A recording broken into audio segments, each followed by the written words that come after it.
चलिए, तो हम लास्ट वीडियो लेक्चर में जो पढ़ा उसको आगे बढ़ाते हैं कि सैंपल इंक्वायरी में क्या होता है। तो आप बोलोगे सर एक पॉपुलेशन होगा, पॉपुलेशन में से हम सैंपल का सिलेक्शन करेंगे, सिलेक्टेड सैंपल पर ही हम स्टडी करेंगे और उसके बाद कुछ हमें स्टडी करने के बाद कुछ रिजल्ट्स मिलेंगे, ठीक है। और वो रिजल्ट के बेस पर हम कुछ कंक्लूजन ड्रॉ करेंगे पॉपुलेशन के लिए, और ये जो प्रोसेस है उसको हम बोलते हैं सैम्पलिंग प्रोसेस। अब इसके साथ साथ कुछ टर्म्स हम समझेंगे इसी प्रोसेस को समझने के साथ साथ। जैसे कि हम जो काम करते हैं वो इस तरीके से होता है कि भाई एक पॉपुलेशन,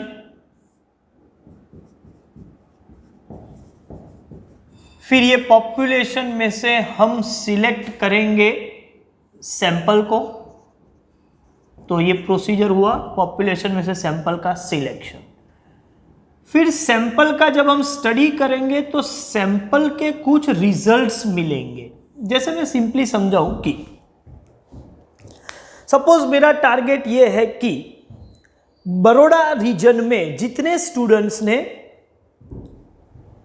बोर्ड की एग्जाम अपियर की है, HSC 12th बोर्ड की एग्जाम अपियर की हुई है, मान लीजिए कि मार्च 2020 में जो भी स्टूडेंट्स ने बोर्ड की एग्जाम अपियर की है बड़ौदा रीजन में से, वो सभी स्टूडेंट्स का स्टैटिस्टिक्स सब्जेक्ट में कितने एवरेज मार्क्स है, बड़ौदा में स्टैटिस्टिक्स सब्जेक्ट के एवरेज मार्क्स कितने हैं, वो मेरा टारगेट स्टडी है। तो यदि मैं बड़ौदा रीजन में अपियर होने वाले सभी स्टूडेंट्स की मार्कशीट चेक करके स्टैटिस्टिक्स के मार्क्स का लिस्ट बना दूं तो वो पॉपुलेशन इंक्वायरी होगी। लेकिन प्रॉब्लम ये है कि पॉपुलेशन इंक्वायरी करना बहुत डिफिकल्ट है।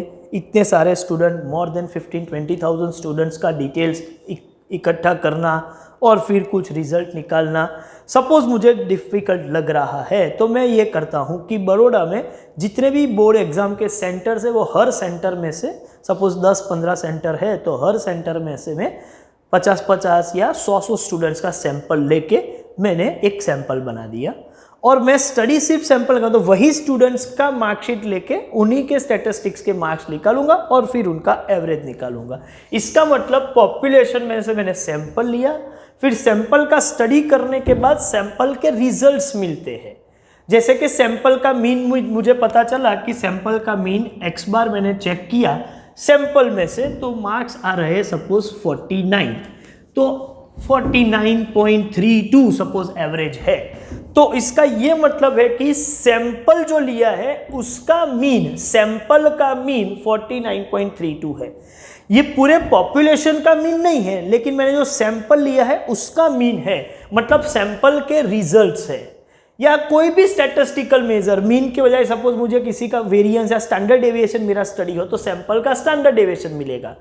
तो पॉपुलेशन में से सैंपल लेंगे और फिर सैंपल का मीन या सैंपल का स्टैंडर्ड डेविएशन या सैंपल का मीडियन, जो भी मेरा टारगेट मेजर है वो टारगेट मेजर में निकालूंगा, लेकिन वो सैंपल का होगा, मतलब वो सैंपल रिजल्ट्स होंगे और ये सैंपल रिजल्ट्स का नाम है स्टैटिस्टिक्स। ये सब्जेक्ट स्टैटिस्टिक्स नहीं है भाई, ये सैंपल के जो न्यूमेरिकल मेजर्स हम निकाल रहे हैं वो है, वो भी स्टैटिस्टिक्स बोला जाता है, या सैंपल स्टैटिस्टिक्स बोलो। ये भी स्टैटिस्टिक्स तो है लेकिन सैंपल के है।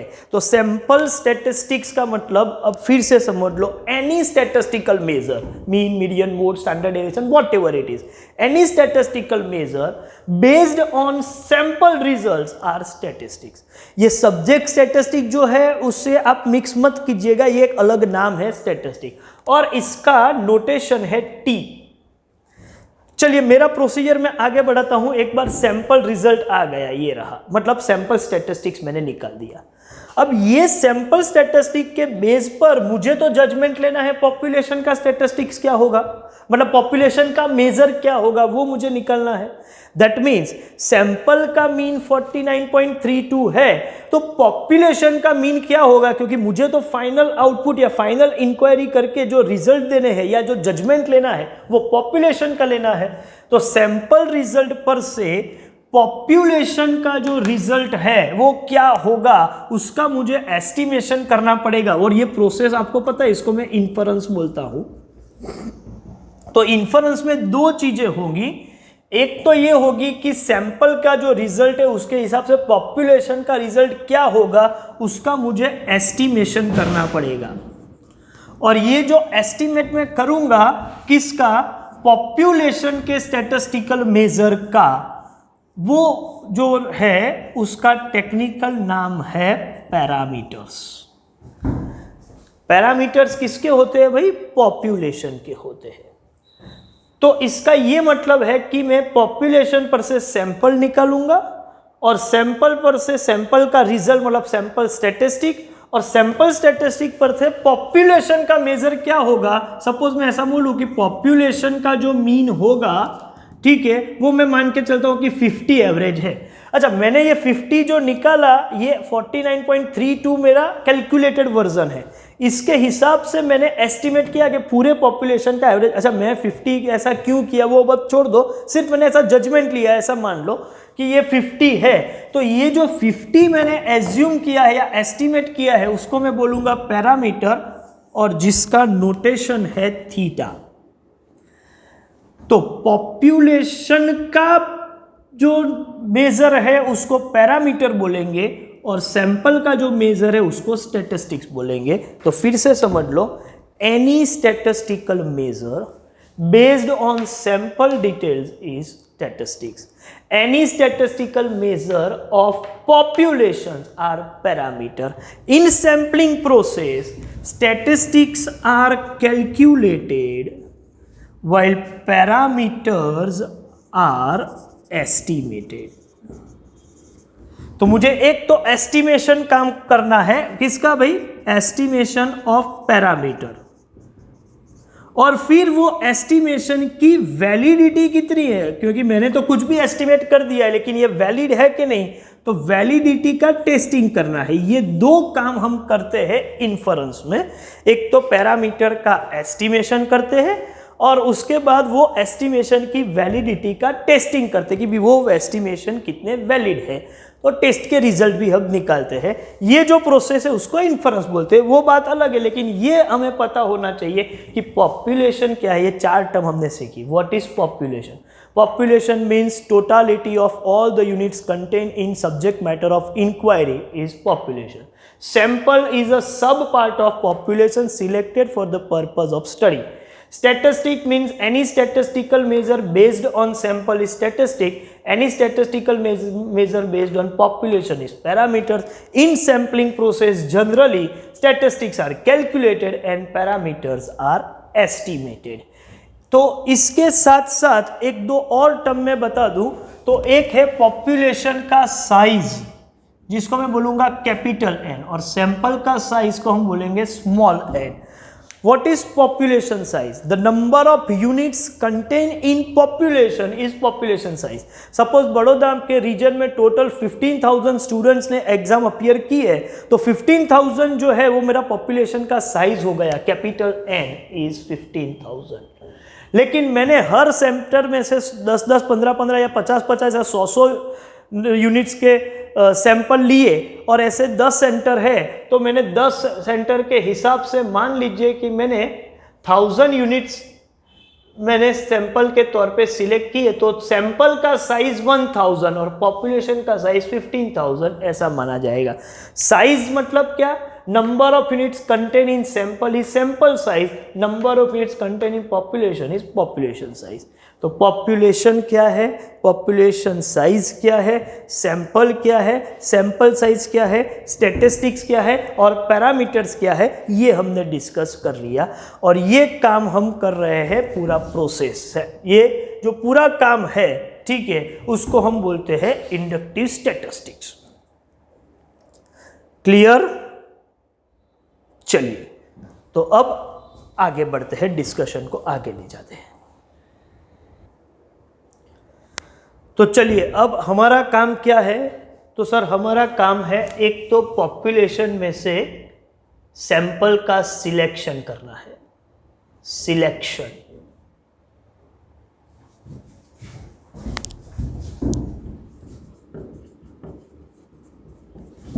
Of sample. उसके बाद सिलेक्टेड सैंपल पर हमें स्टडी करना है, मतलब स्टडी ऑफ सैंपल। और स्टडी करने के बाद जो रिजल्ट आते हैं सैंपल के, ठीक है, स्टडी ऑफ सैंपल और ऑब्टेनिंग रिजल्ट्स।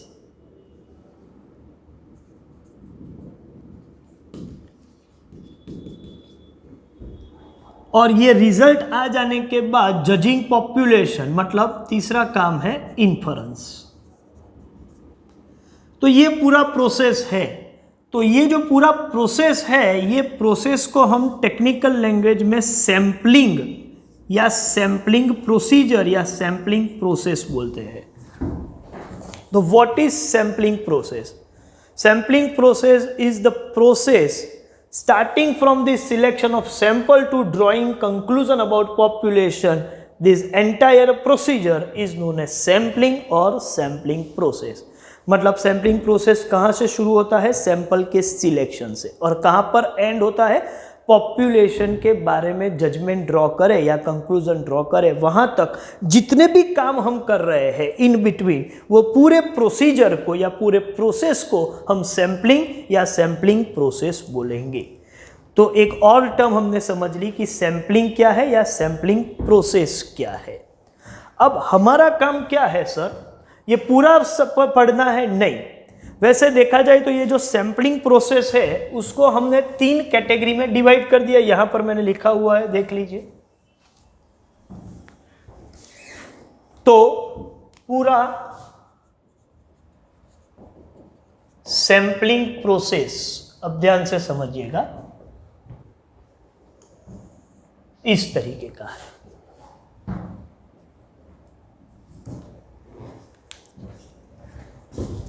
सैंपलिंग प्रोसेस में सबसे पहले होता है भाई सैंपल का सिलेक्शन,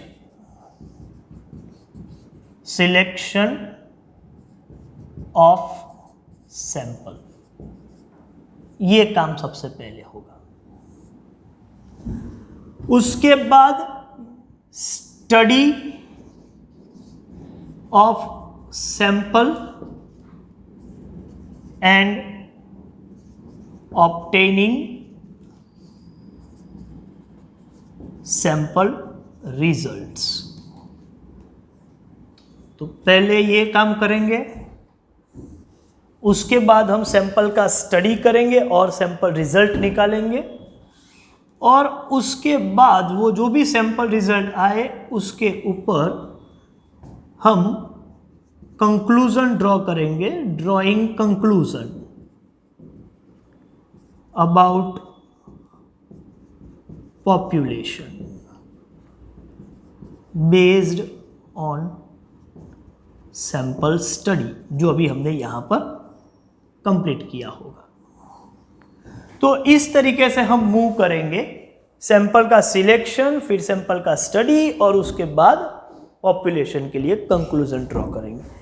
तो ये 3 प्रोसीजर में पूरा काम होता है, और इसके लिए सभी के लिए कुछ ना कुछ रूल्स बने हुए हैं कि स्टडी कैसे किया जाएगा, कंक्लूजन कैसे ड्रॉ करेंगे, कंक्लूजन ड्रॉ करेंगे तो पैरामीटर का एस्टिमेशन कैसे होगा, कितने तरीके से हम एस्टिमेट कर सकते हैं, एस्टिमेटेड पैरामीटर जो भी हमने निकाले हैं वो एस्टिमेशन वैलिड है या नहीं है, उसकी वैलिडिटी का टेस्टिंग। ये पूरा बहुत बड़ा सब्जेक्ट है, बहुत बड़ा साइंस है, लेकिन हमें इतना सारा नहीं पढ़ना है। या हमारे 11th स्टैंडर्ड के लिए जो रेलेवेंट पॉइंट है वो है सिर्फ सिलेक्शन ऑफ सैंपल। मतलब इससे आगे हमें नहीं जाना है। हमारा काम सिर्फ एक यही है कि हम सैंपल का सिलेक्शन जो है वो कैसे होता है, उसके लिए क्या रूल्स रेगुलेशंस है, सिलेक्शन कैसे करना चाहिए, आइडियली सिलेक्शन का पैटर्न क्या होगा, ये सब के बारे में जो पढ़ाई करनी है वही हमें यहाँ ये 11th स्टैंडर्ड में करना है। तो 11th में पूरा सैंपलिंग प्रोसेस नहीं पढ़ना है, सैंपलिंग प्रोसेस का जो फर्स्ट स्टेप है सिलेक्शन ऑफ सैंपल वही हम पढ़ने वाले हैं। तो मैंने आपको बताया कि ये रोड मैप कैसा है और उसमें से हम क्या पढ़ने वाले हैं, ठीक है। तो चलिए ये सैंपल का सिलेक्शन कैसे होता है, इसके क्या क्या रूल्स, किस तरीके से जाना है, वो हम नेक्स्ट वीडियो लेक्चर में डिस्कस करेंगे। तो यहाँ ये वीडियो मैं कंक्लूड करता हूँ। Thank you very much.